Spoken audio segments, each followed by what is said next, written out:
Tunjukkan aku jalan lurusmu untuk menggapai surgamu. Terangiku dalam setiap langkah hidupku, karena ku tahu hanya Kau Tuhanku.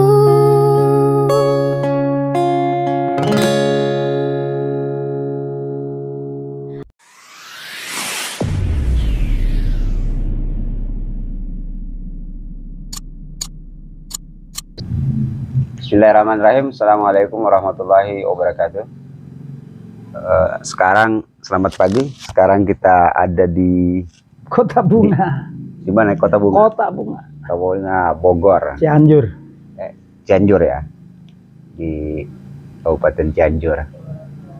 Kali ini kita bareng lagi dalam rangka apa nih, Pak? Healing saja. Healing saja. Ya. Jadi jalan-jalan, refresh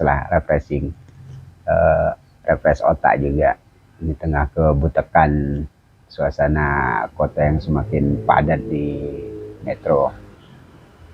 Nah, kita manfaatkan setiap momen itu untuk ngobrol, kemudian kita rekam, ada yang menarik kita rekam, kemudian kita bagi ke masyarakat. Mudah-mudahan setiap obrolan kita yang kita dapatkan itu juga bisa bermanfaat.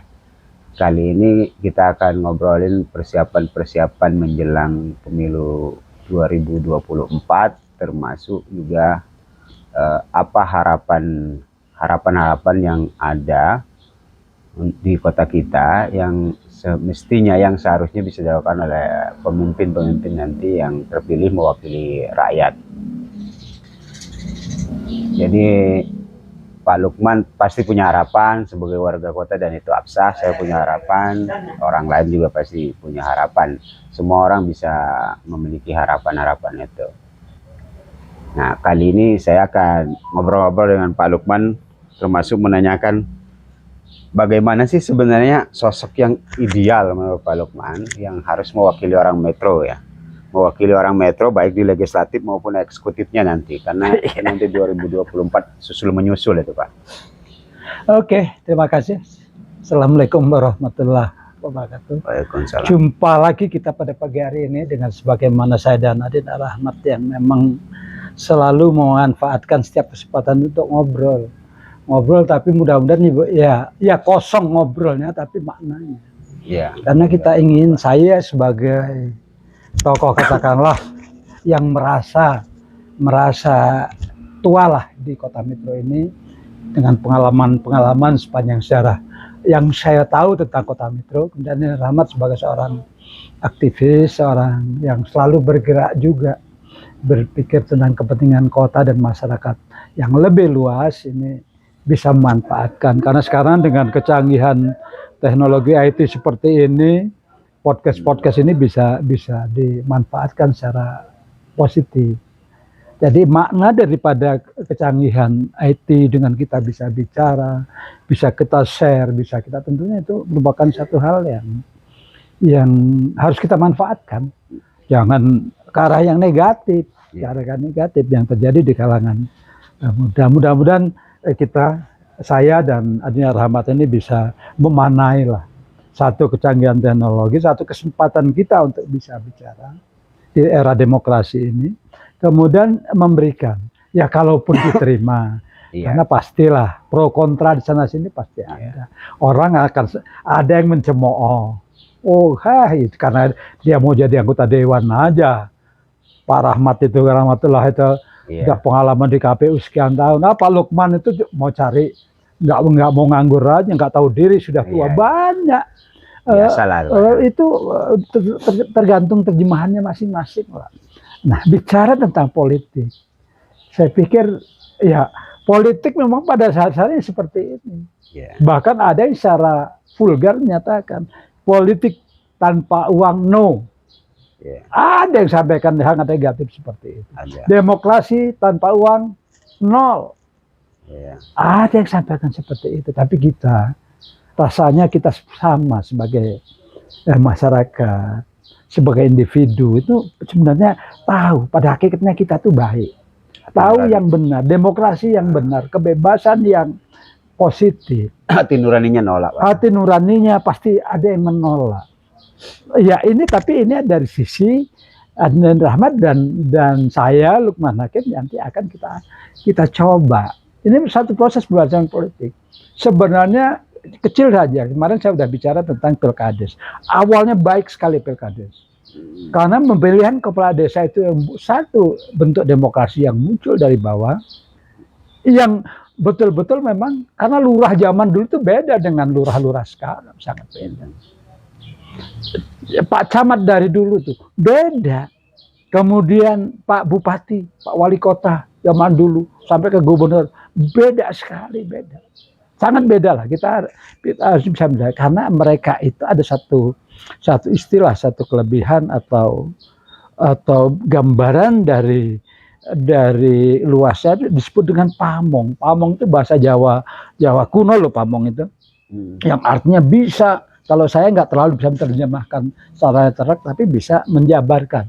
Pamong itu adalah yang orang yang dituakan yang bisa ngomong untuk masyarakatnya, ngomong untuk anak-anaknya. Karena masyarakat kalau sudah menjadi lurah, menjadi camat, menjadi bupati wali kota itu harus punya kelebihan itu.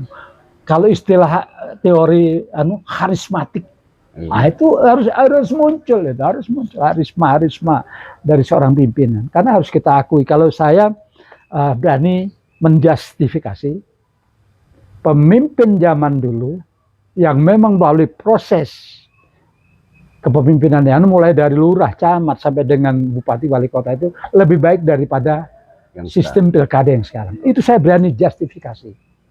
Mari kita lihat pada realitas di lapangan. Termasuk anggota DPR. Iya. Jadi sosok yang pas itu yang harusnya seperti apa sih, Pak? Sebenarnya luas sekali. Kalau secara ideal, nggak mungkin deh ya. Kalau manusia itu karena nggak ada yang sempurna. Iya. Yang sempurna hanya milik Allah. Yang ideal itu nggak ada. Tapi yang terbaik yang harus kita pilih orang yang mampu mengorbankan kepentingan sendiri untuk kepentingan masyarakat banyak yang menjadi momongannya tadi karena pamong. Kalau saya seperti itu saja saya singkat. Nggak usah pakai teori kepemimpinan menurut Maslow, menurut buku teorinya banyak sekali. Ada diktator, ada Fir'aun. Ya, yang praktis. Ada yang praktis saja. Orang yang mampu mengesampingkan kepentingan pribadinya untuk kepentingan orang banyak. Dan itu bisa ketahuan ya dari caranya. Saya pikir apanya. dari basic-basicnya ada. Saya pikir. Saya pikir kalau kita pahami betul pasti bisa membedakan. Hanya sekarang ini tertutup oleh hal-hal yang pragmatis. Rekam jejaknya bisa dicek. Bisa, sangat bisa. Kalau dia dari tokoh masyarakat pasti ada basic-basic yang dimunculkan. Dia gemar bergaul, dia mungkin agamis, dia mungkin punya wawasan yang lebih luas. Selama dia kalau di keluarganya pun pasti sudah mulai terlihat. Kalau dia membina dirinya, pribadinya di dalam organisasi itu masih terlalu akunya, egonya tinggi, ambisinya terlihat saya yakin itu sudah menjadi tanda ciri. Kita boleh ego, tanpa ego kita tidak akan maju. Kita boleh punya ambisi.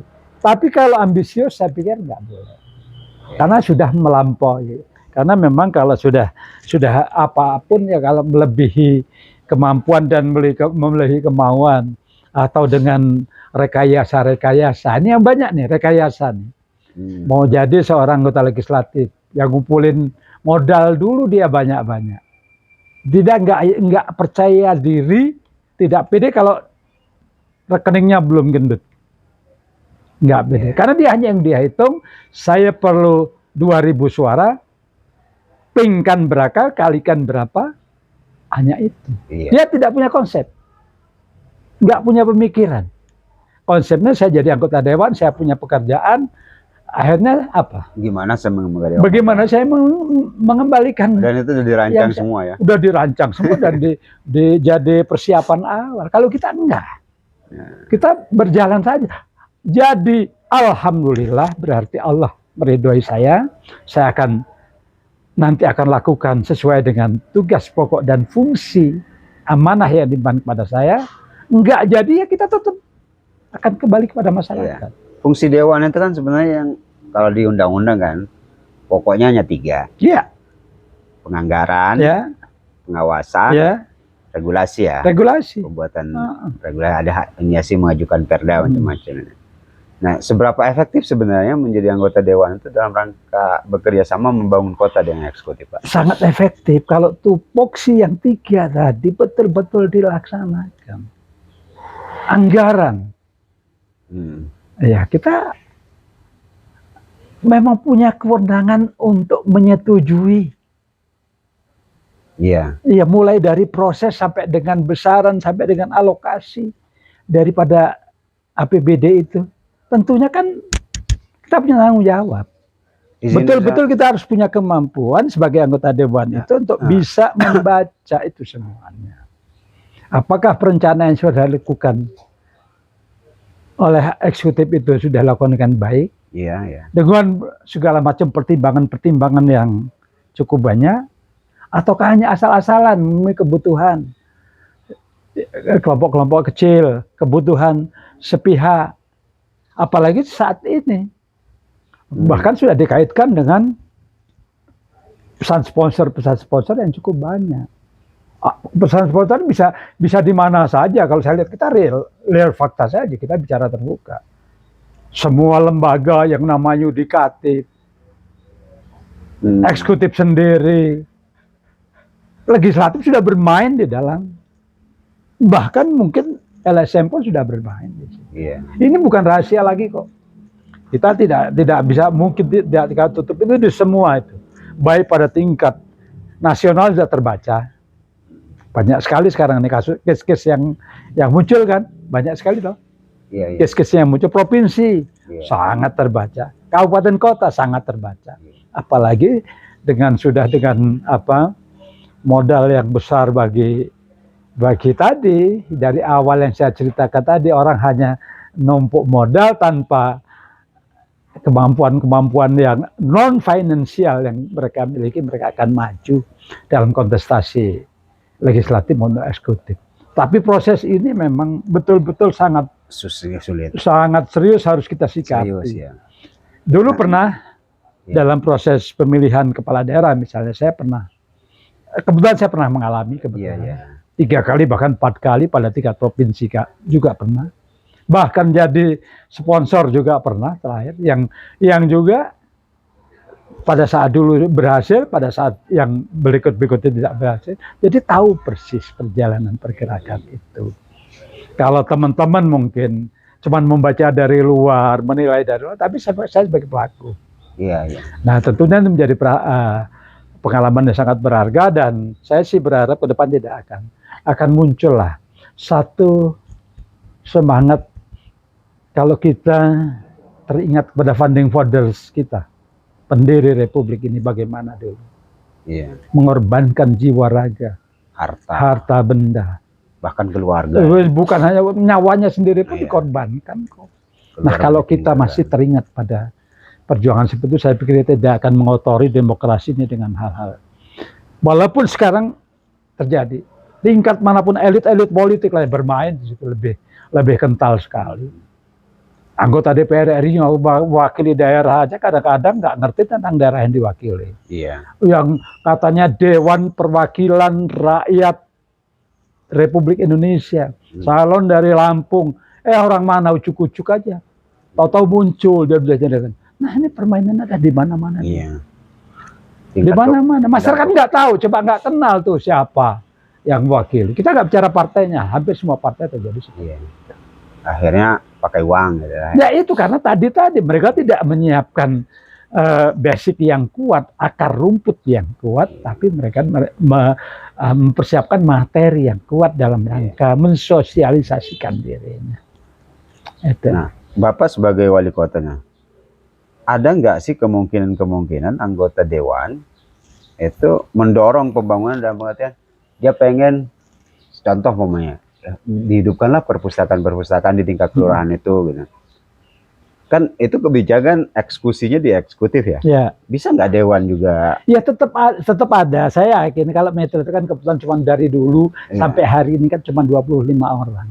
Iya. Dari 25 orang pasti ada lah, walaupun tidak banyak, kecil, yang punya tanggung jawab, yang punya wawasan, yang punya pemikiran tentang hal-hal seperti mendukung apa yang saya lakukan dalam rangka mengimplementasikan visi saya sebagai kota pendidikan. Dengan munculnya rumah-rumah pinter di seluruh kelurahan yang ada di Metro, dengan munculnya poskeskel yang ada di kota Metro, dengan sebagai kota literasi, kota integritas dan lain sebagainya, ada, tapi ya itu tadi masih sangat kecil. Ada. Itu kan membutuhkan sentuhan baru lagi ya, keberlanjutan. Nah iya, dan kadang-kadang lebih fatalnya lagi, ini yang lebih fatalnya lagi, kekuatan pemerintahan di daerah itu adalah di eksekutif dan legislatif. Eksekutifnya saja yang jadi yang pegang, jadi ownernya, penentu kebijakannya, nggak mau memahami, nggak mau mempelajari tentang itu. Bagaimana pertimbangan saya dulu untuk menentukan visi kota itu? Saya belajar dulu, melihat dulu, pertimbangan, ngajak ngomong dulu, ajak ngomong dulu masyarakat. Saya punya tim ahli, saya pernah cerita, yang memang dari pakar-pakarnya, orang yang ngerti betul tentang itu, sesuaikan dengan aturan dan ketentuan yang ada. Jadi kita kuat. Nah itu, jadi bukan asal. Nah begitu ganti, setelah saya 5 tahun, nggak dilanjutkan. Seolah-olah nggak hebat kalau melanjutin program, karena pemerintahan itu sebenarnya kan kesinambungan. Pengen buat baru. Pengen ada ikon baru buat dia. Maka sampai ada kota pendidikan, tapi yang dihasilkan wisata keluarga. Kalau pola pikir saja ini, saya bukan kritik tapi mengkoreksi supaya mudah diperlukan ke depan. Wisata keluarga itu akan muncul setelah kota pendidikan itu jadi. Tapi bagaimana kita harus memunculkan pendidikan itu dengan mungkin mengangkat kualitasnya, mengangkat kuantitasnya, mengangkat real yang ada di dunia pendidikan itu supaya lebih baik, supaya lebih dirasakan, jadi magnet bagi kota. Otomatis akan datang. Apalagi letak kota Metro itu kan udah sejarahnya udah. Dia bisa jadi otomatis, Pak ya. Akan jalan sendiri, nggak perlu ada wisata disebutkan wisata pendidikan. Ini satu koreksi saja. Saya tidak menyalahkan loh. Saya tidak menyalahkan. Saya berterima kasih masih ada kota pendidikannya. Gitu loh. Kemudian saat ini mungkin dengan yang lain harusnya ya berkesinambungan tadi. Apa yang saya bangun dengan rumah-rumah pintar itu mereka lihat. Sempurnakan siapa sih? Kalau mungkin sekarang zamannya sudah IT sudah bagus, kenapa nggak pasang wifi gratis? Masyarakat bisa, walaupun juga masih plus minus lah ya, masih perlu sentuhan. Bagaimana kita ciptakan suasana yang kondusif untuk belajar? Dulu saya pernah punya program jam belajar masyarakat. Kemana tidak pernah terdengar lagi, walaupun kan ada. Itu per wali, Pak ya? Apa SK wali kota? SK wali kota saja, karena ya kita akan tahapan lah sebenarnya. Tahapan perundang-undangan itu harus kita ikuti. Harus kita ikuti. Dicoba dulu. Kita coba dulu, kita penyuluhan dulu, pembinaan dulu, kemudian pada saat nanti meningkat. Sampai kalau perlu kita bentuk dalam sebuah peraturan daerah. Begitu. Karena metro kita ini kan nggak terlalu besar sebenarnya. Masyarakatnya masih bisa kita jangkau. Kalau eksekutif bersama-sama legislatif mau berkolaborasi yang positif untuk membangun, saya pikir masih. Masyarakatnya kondusif, komunitas sudah. Sebenarnya itu salah satu kenapa saya yang sudah 70 tahun lebih ini tergerak hati saya. Terpanggil hati saya untuk mengangkat kembali hal-hal seperti itu. Karena kalau saya duduk manis sebagai pribadi yang sudah tua sekarang ini menyoroti hanya sekedar melihat, nggak bisa berbuat apa-apa. Kalaupun nanti insya Allah berhasil mungkin dengan adanya rahmat, kita bisa. Yuk, ini loh. Karena alhamdulillah kan masih banyak, walaupun nggak 100%, mungkin 60-70% saja. Saya masih bisa melihat itu, masyarakat masih juga kenal dengan saya, apa yang saya lakukan dulu. Nah ini saya pikir, ya kita tidak, sekali lagi mohon maaf, saya tidak meniadakan yang terakhir-terakhir ini, tapi saya hanya menghimbau loh. Tolong dilihat kembali, karena menjadi pemimpin itu tidak lama. Paling lama 5 tahun, paling lama lagi 10 tahun kalau 2 periode. Aturannya maksimal. Dan tinggalkanlah legasi yang positif. Ada peninggalan yang positif yang bisa jadi kita nanti akan terbaca terus sampai anak cucu, sampai anak cucu. Dan saya selalu menyampaikan bukan Lukmannya yang berhasil pada saat 2005 sampai 2015 itu, tapi pemerintah kota bersama-sama, karena namanya bisa pemerintah adalah eksekutif dan legislatifnya bersama masyarakat, munculkan pembangunan dari kelompok-kelompok masyarakat. Saya pikir sebenarnya kalau kita mau, tapi mengelolanya itu juga perlu masinis, perlu sopir yang baik. Enggak, kalau saya selalu gini, Bunda Rahmat mengibaratkan, katakanlah kota ini yuk kita anggap jadi satu keluarga, walaupun keluarga besar ya, keluarga besar. Kepala keluarga, inilah kepala keluarga itu ada 2 di sini, bapak dan ibu toh, bapak dan ibu, bapak eksekutif, ibunya legislatif, kan seperti itu. Nah kelola baik, kita punya gaji, misalnya 10 juta misalkan, ya kita dalam kehidupan sebulan misalnya, kita udah ada, bapak dan ibu sudah ngatur nih kebutuhan, anaknya 3 misalnya, itu udah harus diatur. Jadi akan berhasil, akan maksimal lah. Kalau berhasil. Legislatif bagus juga komunikasinya. Harus kita bangun. Belum lagi antara bapak dan ibu itu punya, ada yang namanya Forkompimda. Itu pun yang harus kita ajak bareng. Jadi bersama-sama membangun pemerintah di sebuah kota itu dengan bersama-sama. Nggak bisa hanya bicara saya aja sebagai wali kota, harus A, harus B, harus C, tidak bisa. Nggak boleh. Rasa dan saya tidak akan berhasil. Maka pada saat saya dulu untuk melengkapi kekurangan-kekurangan saya sebagai wali kota, saya selalu ajak mereka koordinasi. Koordinasi itu untuk kita evaluasi nih. Apa sih program kita yang sudah kita laksanakan, sejauh mana sih? Kalau adik evaluasi sesuai dengan kacamata mereka masing-masing. Dan saya juga sebagai user yang punya tanggung jawab untuk bergerakkan OPD itu, saya buka satu jalur jam pimpinan. Saya evaluasi itu semua OPD itu. Saya jam pimpinan setiap saya setiap bulan.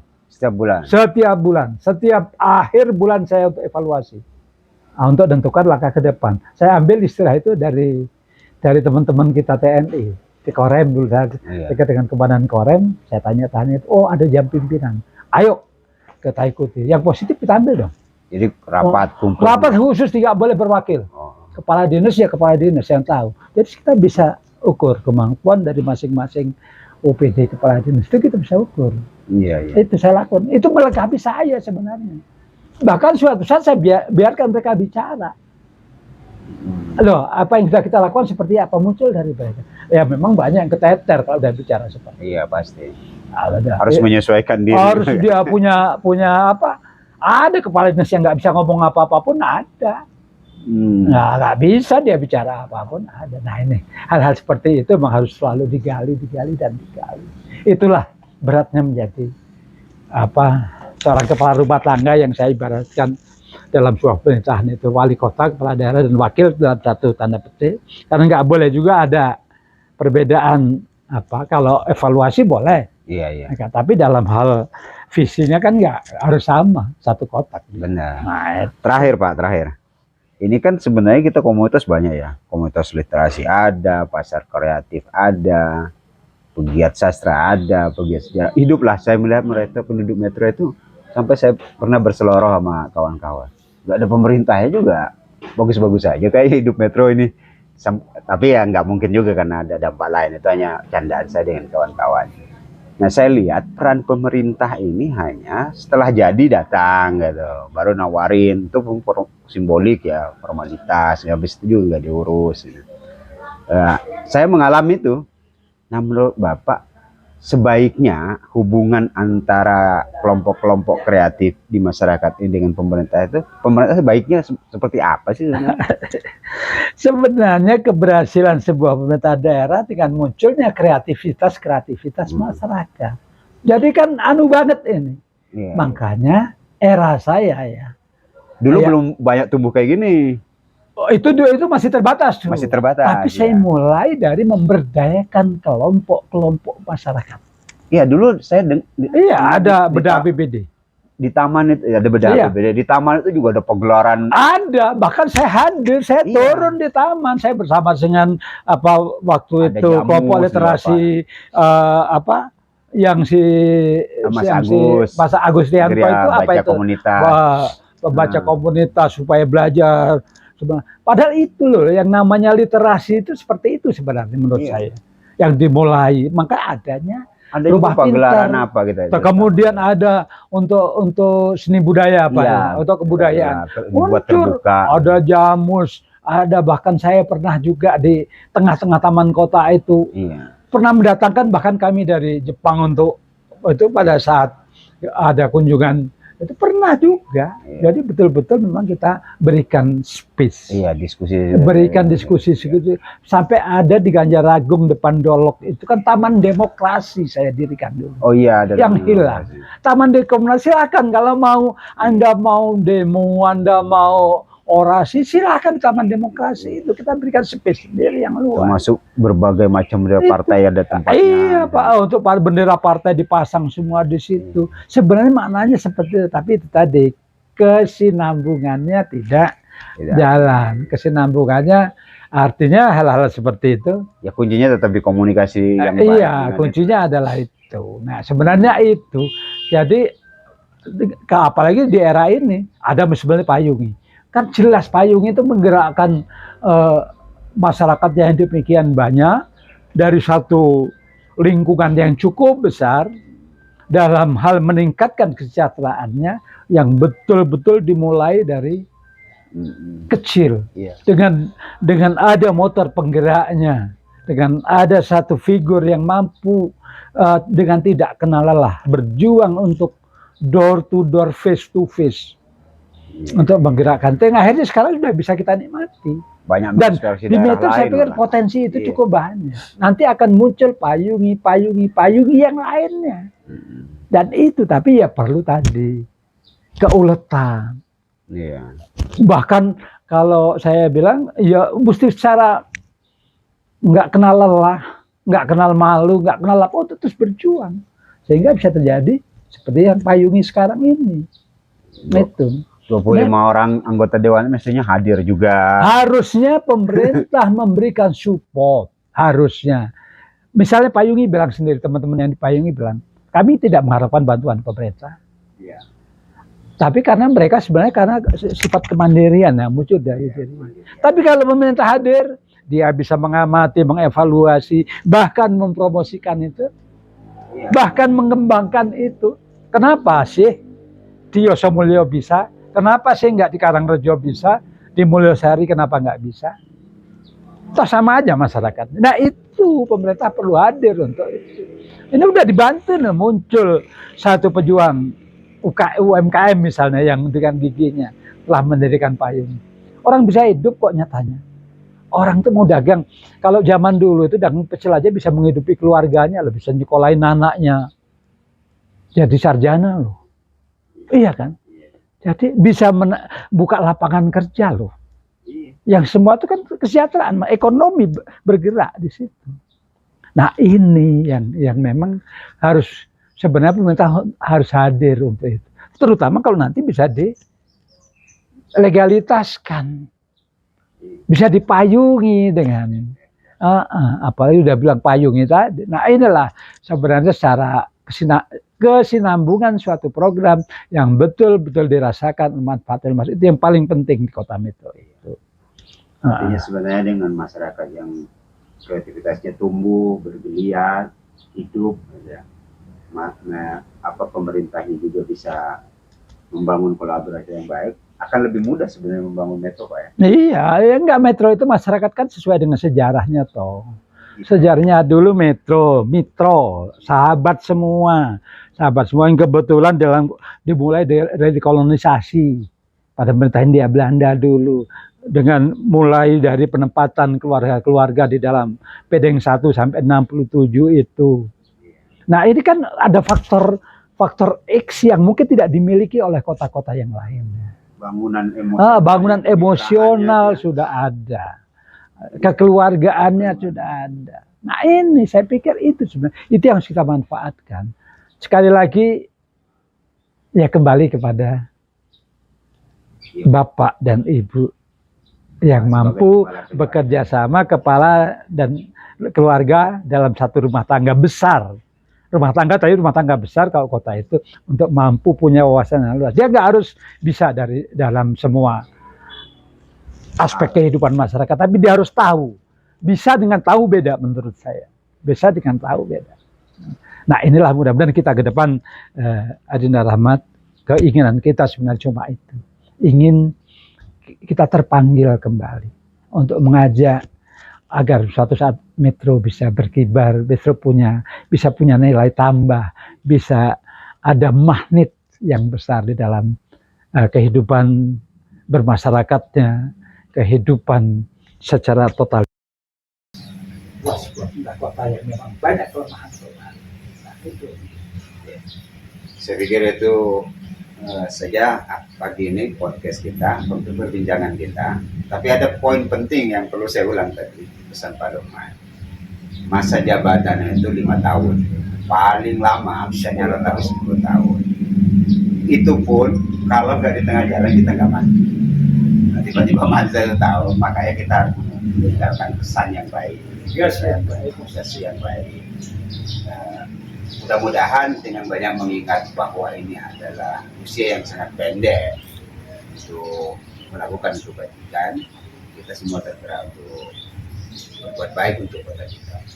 Terima kasih. Wassalamualaikum warahmatullahi wabarakatuh.